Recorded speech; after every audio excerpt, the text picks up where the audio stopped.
I should have known better when Tyler showed up at my door with those puppy dog eyes and a sob story about rent prices.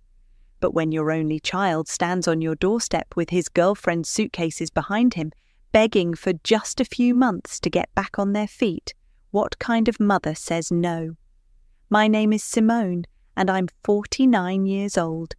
I've been making terrible decisions in the name of motherly love for most of those years. "Mum, please," Tyler had said, shifting his weight from foot to foot like he used to do as a kid when he'd broken something. Paris lost her job at the boutique, and our lease is up next week. We just need time to save up for a deposit somewhere else. Paris stood behind him, all doe eyes and grateful smiles, clutching a designer purse that probably cost more than my monthly grocery budget. "Mrs. Harvey, we're so sorry to impose. Tyler talks about you constantly. You raised such an amazing son." I melted. Of course I did. "Come in," I said, stepping aside. "We'll figure something out." That was 3 months ago. 3 months of watching my quiet, orderly life get steamrolled by two 20-somethings who treated my home like their personal playground. I work as a paralegal at Morrison & Associates downtown. It's not glamorous, but it pays the bills and keeps me sharp. After my divorce from Greg 8 years ago, I've gotten used to my routines. Coffee at 6, work by 8, home by 5:30, dinner for 1, and Netflix until bed. Simple. Peaceful. Tyler grew up in this house. I bought it right after the divorce with my settlement money, determined to give him stability after his father decided that being a husband and dad was too much responsibility. I worked overtime for years to keep up with the mortgage, skipped vacations, ate ramen so Tyler could have name-brand cereal. When he graduated high school, I took out a second mortgage to help with his college expenses. "You don't have to do that, Mom," he'd said, but not very convincingly. "It's what mothers do," I'd replied. "I want you to have opportunities I never had." He graduated with a business degree and moved in with Paris. For 2 blissful years, I had my house to myself. I painted the walls colours I actually liked. I bought nice soap. I left dishes in the sink overnight without apologising to anyone. Then the economy got rough. And here we are.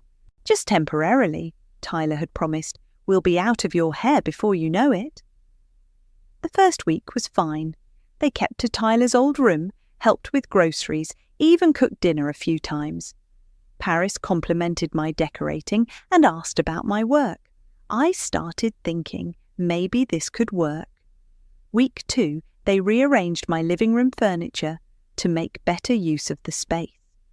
Paris moved my reading chair to the basement and replaced it with a gaming setup Tyler had in storage. "This flows so much better," she said, admiring their handiwork. "Your old setup was kind of dated." Week 3, my bathroom counter disappeared under Paris's skincare routine. Bottles and tubes and little gadgets I couldn't identify. When I asked if she could maybe consolidate, she laughed.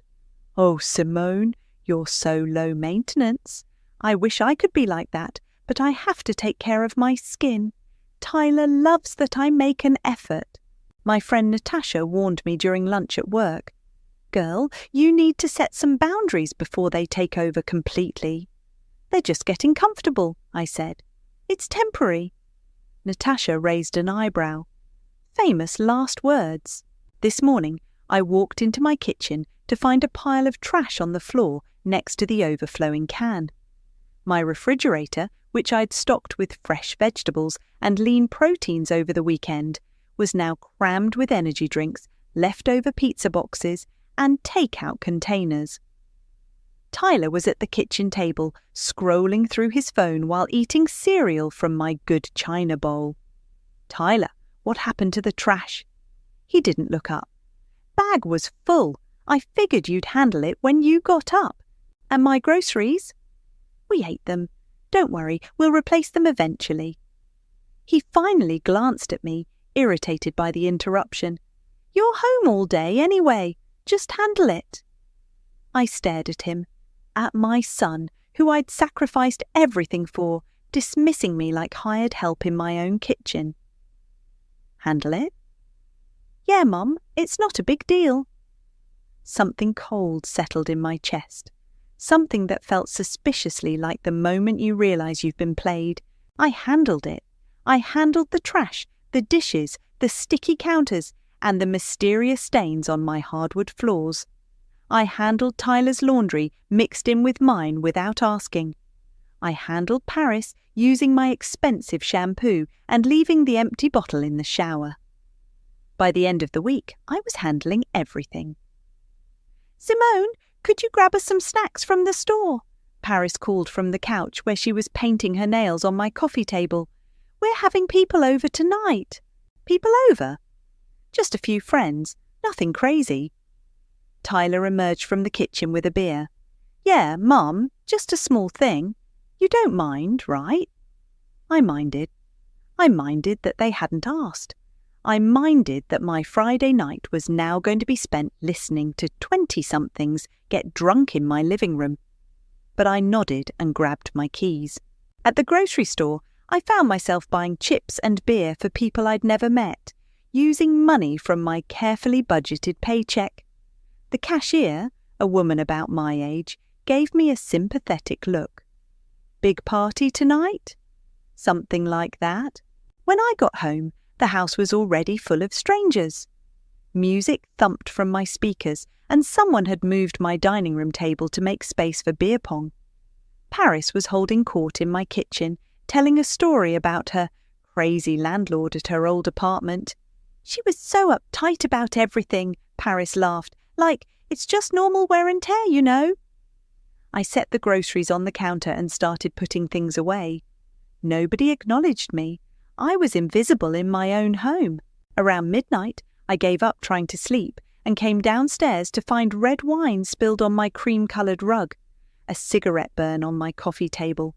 Someone had used my good plates as ashtrays. The last guest left around 2 a.m. Tyler and Paris stumbled upstairs without a word, leaving me to survey the damage alone. I spent the next 3 hours cleaning, scrubbing wine stains, emptying ashtrays, picking up bottles and cups from every surface. My back ached, my hands were raw from cleaning solution, and I had to work in the morning. The next week brought new indignities. Paris started answering my front door like she lived there. She gave my neighbour Mila directions to my house when Mila came looking for me, speaking with the authority of someone who belonged. "Oh, Simone's at work, but I can take a message," I heard her say through the window. Tyler began inviting friends over during the day while I was at work. I'd come home to find strangers in my kitchen, eating my food, using my Wi-Fi. When I mentioned it, Tyler shrugged. "They're my friends, Mum. What's the big deal?" "The big deal is this is my house." "Our house," Paris corrected from the couch. "We live here too now." That weekend, I was in my bedroom when I heard Paris on a FaceTime call with someone. My door was cracked and her voice carried clearly from the living room. "Girl, it's perfect," she was saying. "Tyler's mum is like our live-in house elf. She cleans everything, buys all the groceries, does our laundry. I barely have to lift a finger." The person on the other end said something I couldn't hear. "No, she doesn't mind. She's one of those mum types, you know. She lives for this stuff. Taking care of people is literally all she has." I closed my door and sat on my bed, staring at the wall. House elf. That's what I'd become. Monday morning, I was running late for work because I'd spent an extra hour cleaning up after another impromptu gathering. I rushed through the kitchen, grabbing my coffee and keys, when I noticed the floor was sticky under my feet. "Tyler, what's on the floor?" "Spilled some soda last night, meant to clean it up." "Could you clean it now? I'm already late." He looked at me like I'd asked him to perform surgery. "You just do it real quick. You're better at that stuff." I grabbed paper towels and got on my hands and knees, scrubbing dried coke off my kitchen floor in my work clothes. When I stood up, Paris was watching from the doorway, coffee mug in hand. "You missed a spot," she said, pointing to a sticky patch near the refrigerator. Then she laughed, actually laughed. Tyler joined in. Mum, you're being dramatic. It's a mother's job to clean up after us. What else do you even do all day?" I stood there, paper towels in my hand, staring at my son, at the boy I'd raised, who was now sneering at me like I was the help. That's the moment something inside me simply ruptured. I went to work that day with sticky residue still under my fingernails and a plan forming in my head. During my lunch break, instead of eating in the break room with Natasha, I sat at my desk and pulled up the state tenant-landlord laws on my computer. Interesting reading. "What's got you so focused?" Natasha asked, appearing at my cubicle with a sandwich. "Just researching something for a case." She peered over my shoulder. "Eviction procedures? That's not our usual stuff. Personal interest." That evening, I stopped at Office Depot and bought a small filing cabinet with a lock. I set it up in my bedroom closet, behind my winter coats where no one would think to look. Then I started documenting everything. Photo of the cigarette burn on my coffee table, screenshot of Paris's Instagram story showing her feet propped up on my furniture with the caption, "Lazy Sunday vibes at home." Receipt for the groceries I'd bought for their party.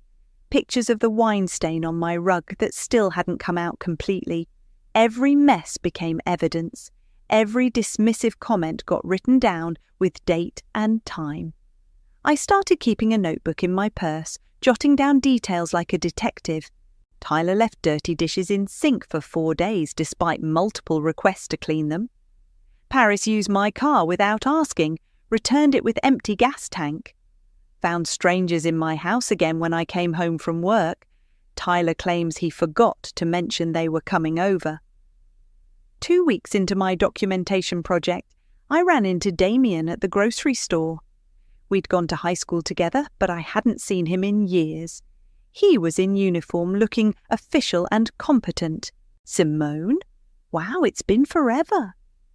"Damien, hi, you're with the sheriff's department now?" "Deputy sheriff, yeah. Been at it about 10 years now." He smiled. "You look good. How's Tyler?" "He's living with me right now, going through a rough patch." Something in my tone must have caught his attention. "Everything okay?" "Just family stuff. You know how it is."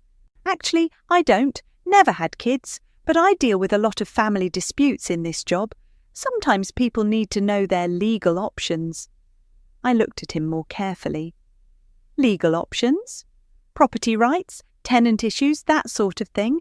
Amazing how many people don't realise what power they actually have in their own homes." We exchanged numbers before parting ways. I saved his contact as Deputy D in my phone. That weekend, Paris decided to redecorate my living room again.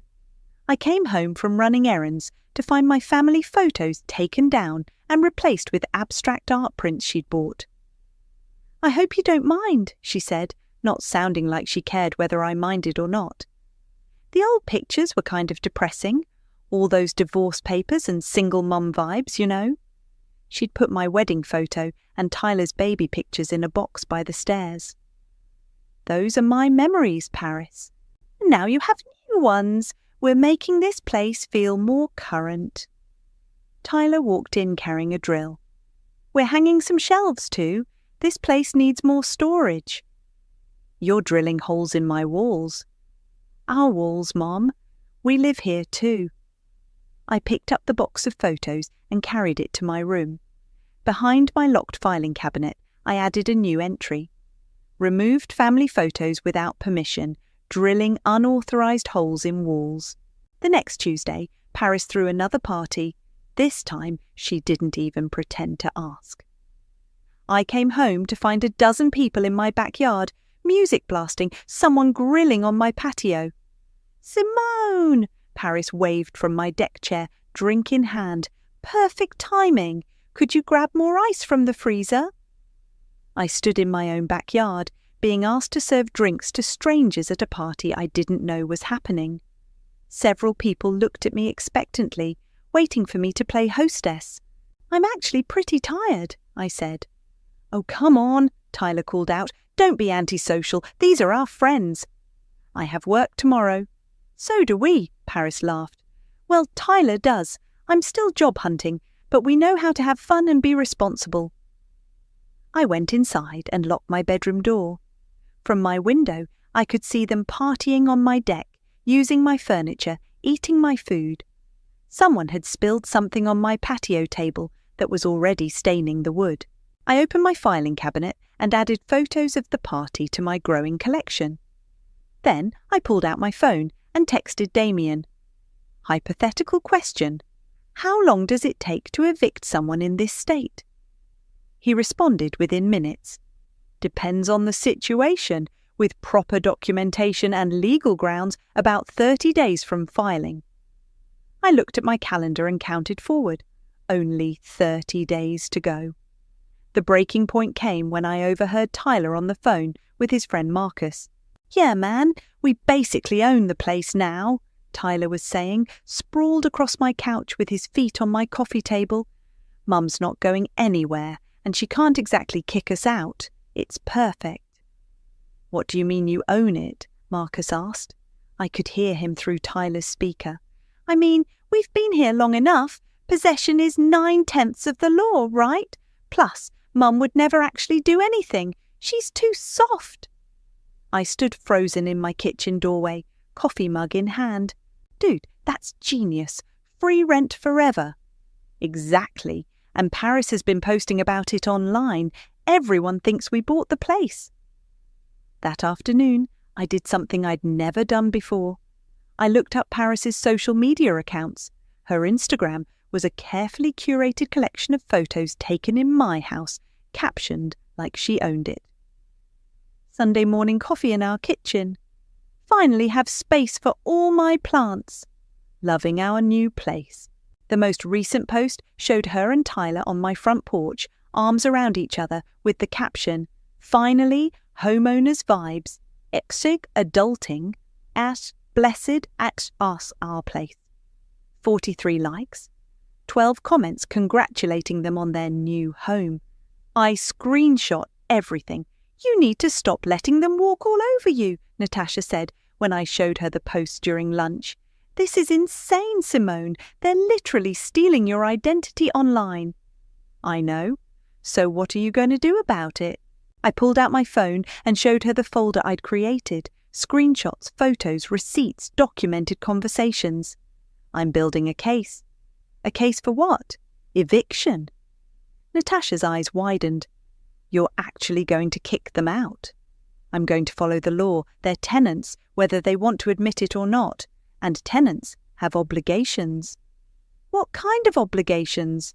Not damaging property, not disturbing neighbours, not misrepresenting their living situation.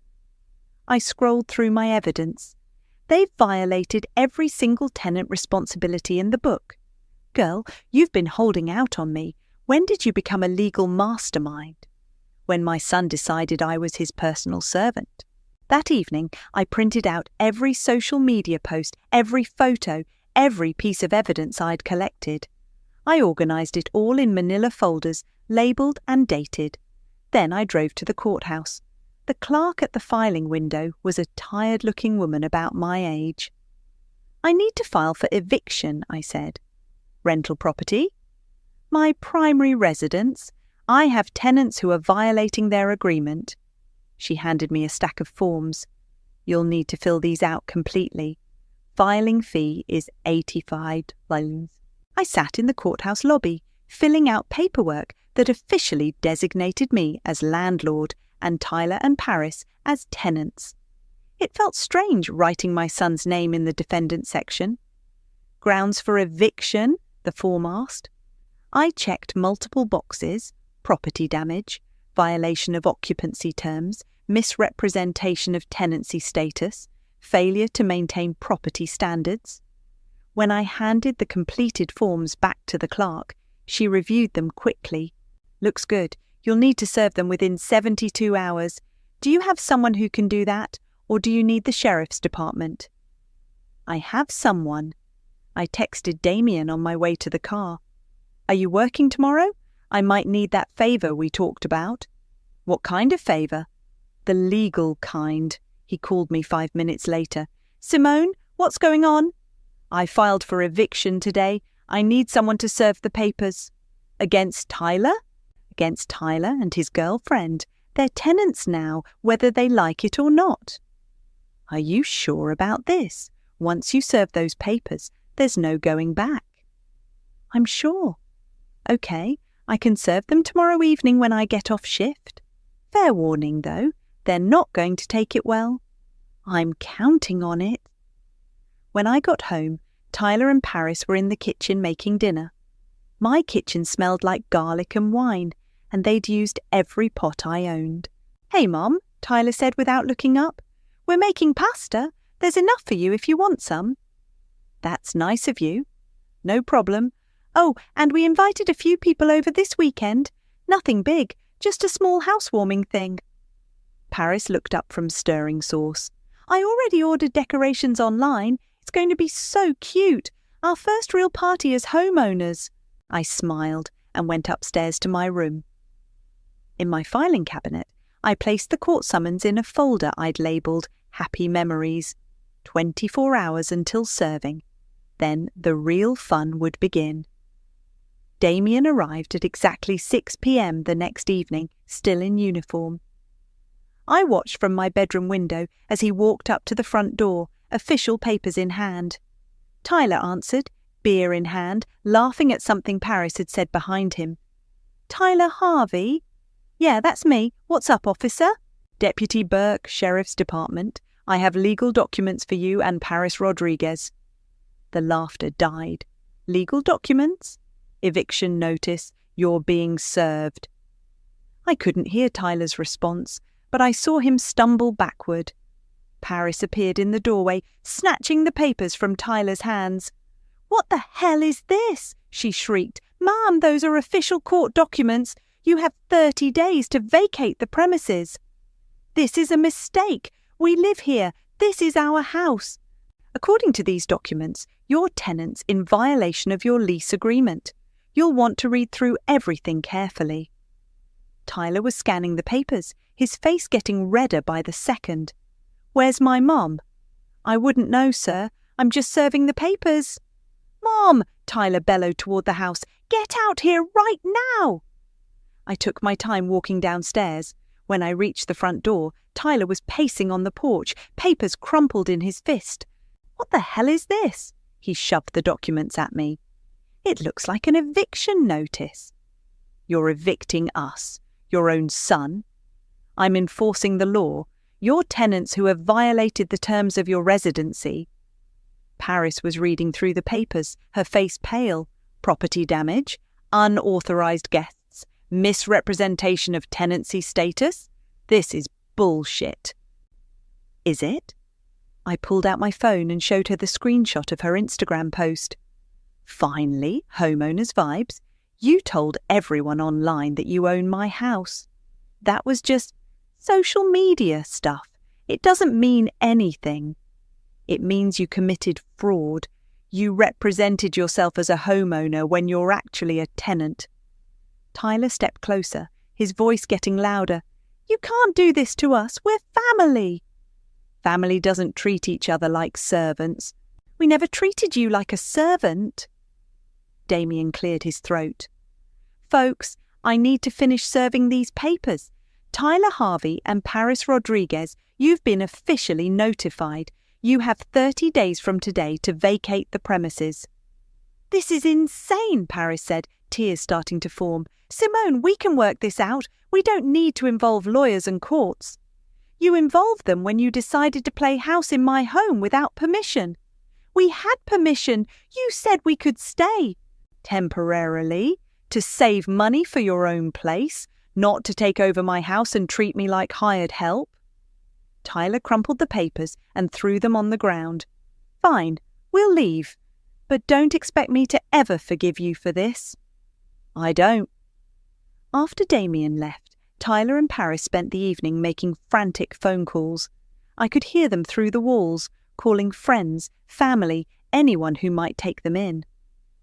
"She's lost her mind," Paris kept saying. "She actually called the sheriff on us." "My own mother," Tyler added. "Can you believe that?" The next few days were tense. They barely spoke to me, communicating only through passive-aggressive sticky notes left around the house. Thanks for the eviction notice, really feeling the family love.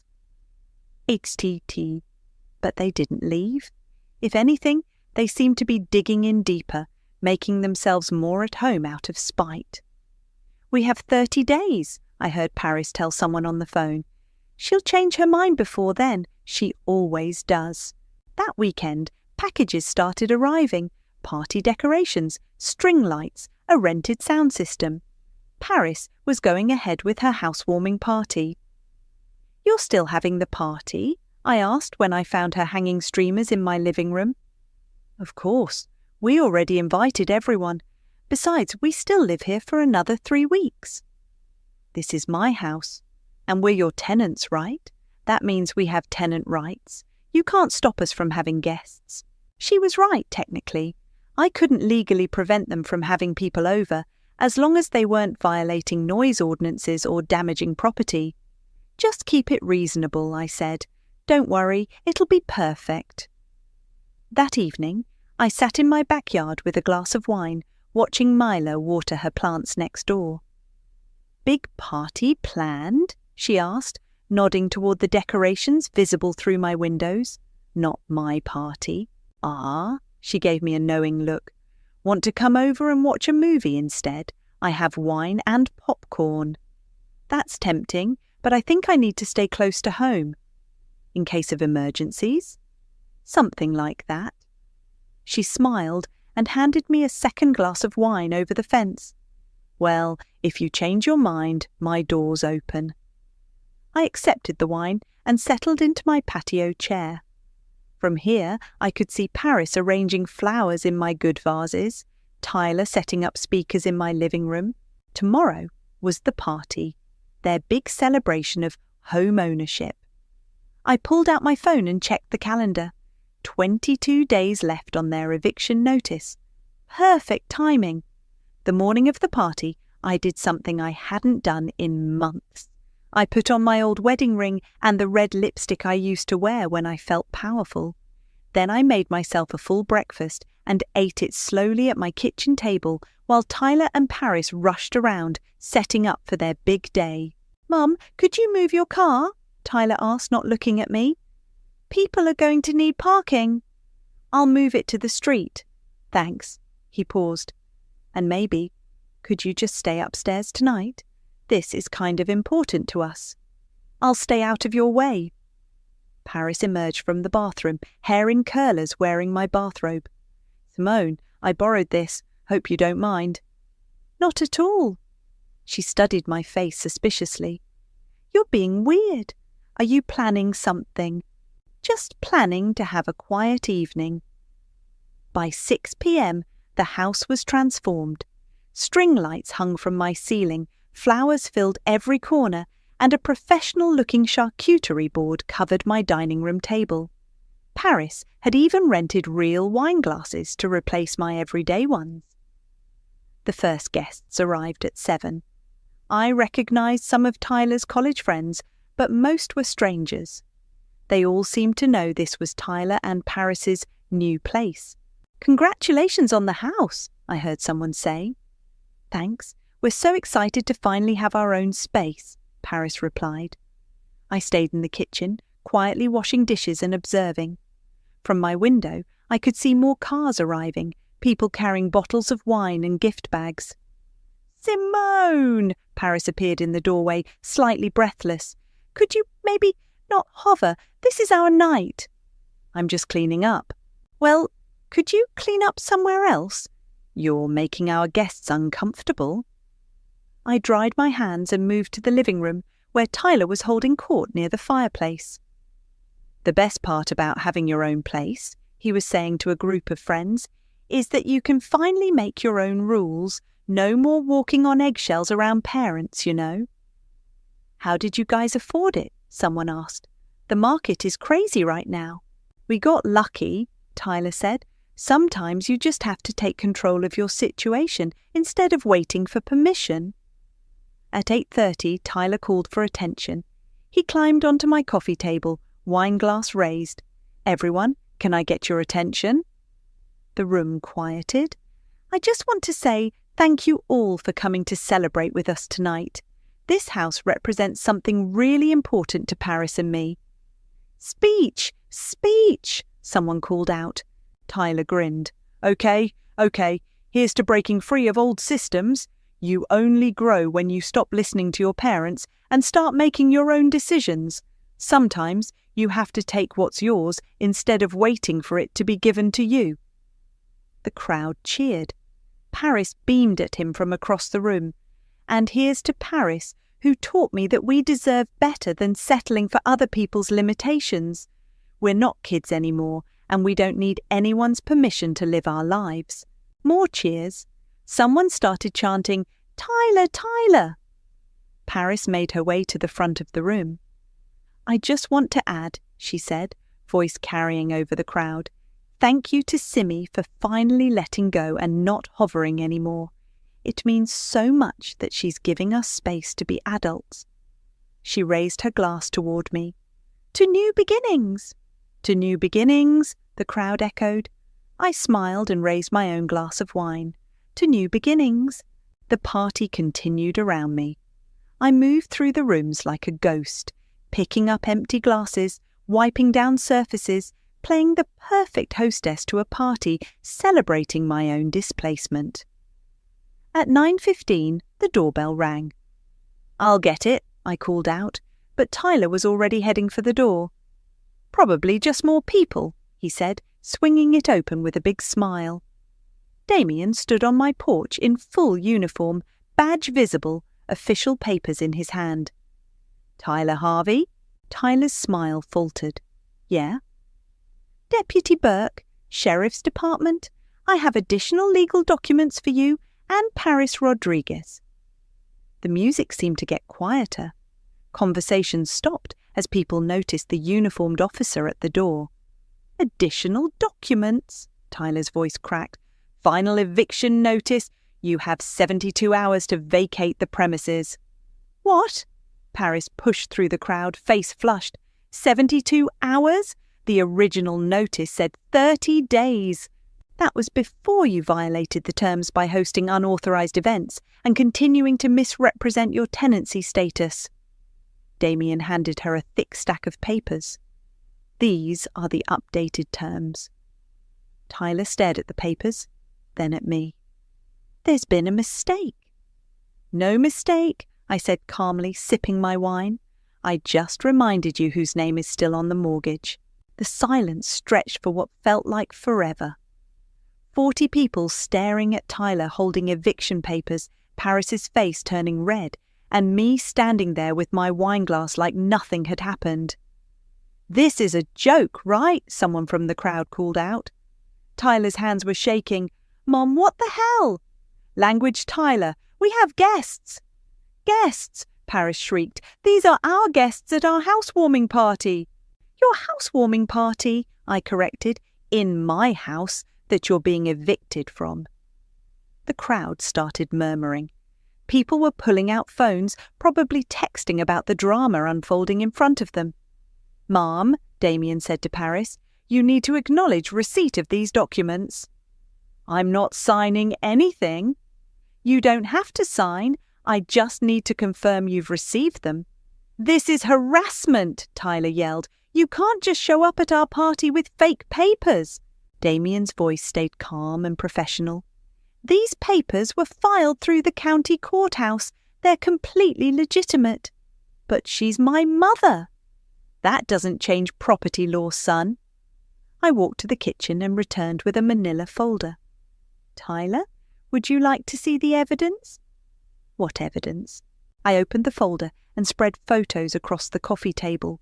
Pictures of cigarette burns, wine stains, holes drilled in walls without permission, screenshots of social media posts claiming ownership of my house. Property damage, I said, pointing to each photo. Unauthorized modifications, misrepresentation of tenancy status, violation of occupancy agreements. Paris grabbed one of the screenshots. This is just Instagram. It doesn't mean anything. It means you committed fraud. You told everyone you owned my house while living here rent-free. We were going to pay rent. When? You've been here 4 months without contributing a dime." Tyler was scanning through the photos, his face getting redder. "You've been spying on us." "I've been documenting tenant violations in my own home." "We're not tenants. We're your family." "Family doesn't treat each other like servants, Tyler." The crowd was getting uncomfortable. People were grabbing their coats, making excuses to leave. Within 10 minutes, half the party had disappeared. "Look what you've done!" Paris screamed. "You've ruined everything." "I didn't ruin anything. I enforced consequences." "We had nowhere else to go." "You had 4 months to find somewhere else to go. Instead, you decided to play house and treat me like hired help." Tyler stepped closer, his voice getting dangerous. "You're being vindictive. This is revenge because Dad left you. Don't you dare bring your father into this. This is exactly why he left. You're controlling and bitter and—" "Tyler." My voice cut through his rant. "Stop talking." "No, you want to know the truth? Dad was right to leave. You suffocate people. You make everything about you." "I made everything about you. I worked 2 jobs so you could have nice clothes. I took out loans so you could go to college. I gave up dating, vacations, my own life so you could have stability." "Nobody asked you to do that." "You're right. Nobody asked. I chose to sacrifice for my child because that's what mothers do. But I won't sacrifice my dignity." Paris was crying now, mascara running down her cheeks. "Simone, please, we can work this out. We'll pay rent, we'll help more around the house." "You had months to help around the house. Instead, you called me your house elf." "You heard that?" "I heard everything. Every dismissive comment, every joke about how pathetic I am, every plan to take advantage of my kindness." The remaining guests were filing out quickly now, not wanting to be part of the family drama. Tyler watched his friends leave, his celebration crumbling around him. "Fine," he said finally. "We'll leave. But don't expect me to ever forgive you for this." "I don't expect forgiveness. I expect respect." "Respect? You just humiliated us in front of everyone we know." "You humiliated yourselves. I just provided the venue." Just then, a car pulled up outside. Through the window, I saw a familiar figure getting out. "Oh, perfect," I muttered. Greg, my ex-husband, walked through the front door like he still lived here. He was greyer than I remembered, wearing a wrinkled button-down and jeans. "What's all this about eviction?" he demanded. "Tyler called me crying." "Hello, Greg. Nice of you to show up. Only took you 8 years. Don't start with me, Simone. Tyler says you're kicking him out over some petty house rules." "Petty house rules like not destroying my property and not treating me like a servant." "He's your son. He's a grown man who needs to learn consequences." Greg looked around at the party decorations, the eviction papers, the crying girlfriend. This is exactly the kind of drama I was trying to avoid. Well, you avoided it perfectly. You also avoided child support, birthday parties, and every other parental responsibility. I'm here now. You're here now because there's a crisis. Where were you when Tyler graduated? When he needed help with college applications? When he was learning how to be a man? Greg had no answer for that. "This isn't revenge, Greg. It's consequences. Something Tyler never learned because his father disappeared when things got difficult." Greg left that night without another word. Tyler and Paris spent the weekend packing in angry silence, slamming drawers and muttering under their breath. I helped by staying out of their way and ordering pizza for dinner each night. On Sunday morning, I found Tyler sitting on the front porch with 2 suitcases, waiting for Paris to finish loading her car. "So this is it?" he said without looking at me. "This is it. I still don't understand why you had to make it so public. You could have just asked us to leave." "I did ask, multiple times. You told me it was my job to clean up after you." He was quiet for a long moment. "I didn't mean it like that." "How did you mean it?" I don't know. I thought you liked taking care of people. I like taking care of people who appreciate it, not people who expect it.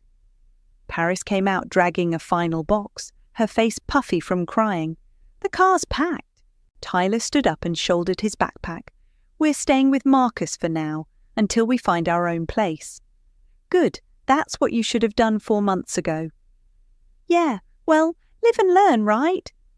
His voice was bitter. They walked to the car without saying goodbye. I watched from my doorway as they drove away, Tyler not looking back once. The house felt enormous and quiet. I walked through each room, taking inventory of the damage. The cigarette burn on my coffee table, the wine stain on my rug, the holes in my bedroom wall where Tyler had hung his TV mount, but also my reading chair back in its proper place, my bathroom counter clear of someone else's products, my refrigerator stocked with food I'd actually chosen. I called Mila and asked if she wanted to help me redecorate Tyler's old room. "What are you thinking?" she asked, appearing at my door with a toolbox and a bottle of wine. "Home office, maybe a reading nook by the window." "I love it. Fresh start." We spent the afternoon pulling down Tyler's old posters and painting over the holes in the walls. Mila was good company, chatting about her job at the library and her plans to adopt a cat. "Can I ask you something?" she said while we were painting. "Do you regret it, the eviction?" "I regret that it was necessary, but no, I don't regret doing it." "Even though it was your son?" "Especially because it was my son. I raised him better than that." The next week, Natasha brought lunch to my house instead of meeting at our usual restaurant. "I had to see the aftermath," she said, looking around my clean, quiet living room. "How are you holding up?" "Better than I expected." "Any word from Tyler?" "Nothing, but I saw Paris posted a TikTok about toxic family members that went viral. Apparently I'm famous now." Natasha pulled out her phone. "Oh my God, I have to see this." The video showed Paris crying in a car, talking about how she'd been literally homeless because of her boyfriend's psycho mother who called the police on them for just living their lives. The comments were split between people supporting her and others calling her entitled. "She's getting roasted in the comments," Natasha laughed. "Look at this one. Maybe don't bite the hand that feeds you." "I'm not reading the comments. That way lies madness." "Fair point, but you should know that most people are on your side." That evening, Damien stopped by to check on me. "How are you adjusting to the quiet?" he asked, accepting a beer from my newly organised refrigerator. "It's nice. I forgot what it felt like to come home to my own space." "Any regrets?" "People keep asking me that. No, I don't regret it. I regret that Tyler made it necessary, but I don't regret standing up for myself." "Good. You did the right thing." We sat on my back porch, watching the sunset. It was peaceful in a way my house hadn't been in months. "There's a community barbecue next weekend," Damien said. "At the park. You should come." "I might do that. I'll save you a burger." The next morning, I found an envelope in my mailbox with no return address. Inside was a handwritten letter on notebook paper. "Mum, I've been thinking about what happened. I'm not ready to talk yet, but I wanted you to know that I'm sorry, not for leaving, but for how I treated you. Paris says I should be angrier, but I keep thinking about all the things you did for me growing up. I don't understand why you had to embarrass us like that, but I guess I understand why you were mad. I'm staying with Marcus and looking for my own apartment. Maybe we can talk sometime when I'm not so confused about everything. Tyler." I read the letter twice, then walked to my backyard fire pit. I struck a match and held it to the corner of the paper, watching Tyler's words curl and burn. "Some bridges you rebuild, others you let burn so you can build something better in their place. I built a home out of love. I reclaimed it with justice. Whatever comes next, I'll face it with my name back on the door.